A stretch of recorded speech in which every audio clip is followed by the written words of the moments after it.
நான் சொல்றேன், நீங்க ஆண்டருக்காக இவ்வளோ வைராக்கியமா இருந்தா ஆண்டர் உங்களுக்காக இவ்வளோ வைராக்கியமா இருப்பார்.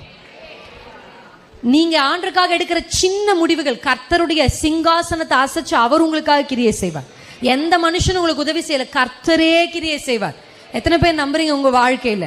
என்னுடைய வாழ்க்கையில நானும் முடிவெடுக்க வேண்டிய பல தருணங்களுக்கு முன்னாடி நின்று இருக்கேன். அந்த இடத்துல யாருக்காகவும் நான் கன்வின்ஸ் ஆனதே இல்லை. அப்போ ஒருவேளை அவங்களுக்கு என் மேல கோபம் வந்திருக்கலாம், அப்போ ஒருவேளை அவங்களுக்கு என் மேல வருத்தம் வந்திருக்கலாம். என்ன இப்படி சொல்லிட்டா, என்ன இப்படி பேசிட்டா, குடும்பத்துக்காக கொஞ்சம் அட்ஜஸ்ட் பண்ண முடியாது, அப்படியெல்லாம் என்னை பத்தி என்ன வேணாலும் அவங்க பேசியிருக்கலாம். எனக்கு அதை பத்தி கவலை இல்லை. கர்த்தர் என்னோடு பேசினதை குறித்து தான் எனக்கு. அப்படி நான் நிற்கும் பொழுது ஒரு சில வருத்தங்கள் வந்தது உண்மைதான். ஆனா இன்றைக்கு என் குடும்பம் என்னை பார்த்து பெருமைப்படுது. ஹல்லேலூயா. இன்னைக்கு என்னுடைய குடும்பம் பார்த்து சந்தோஷப்படுறாங்க. ஹல்லேலூயா.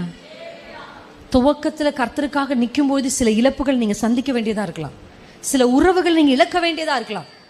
பெரியம்மா சொல்லிட்டாங்க, என் அக்கா சொல்லிடுச்சு, அதனால அந்த பிள்ளைய நான் கொடுத்துட்டேன். ஆஹா, அக்கா என் பிள்ளை வாழ்க்கை கர்த்தர்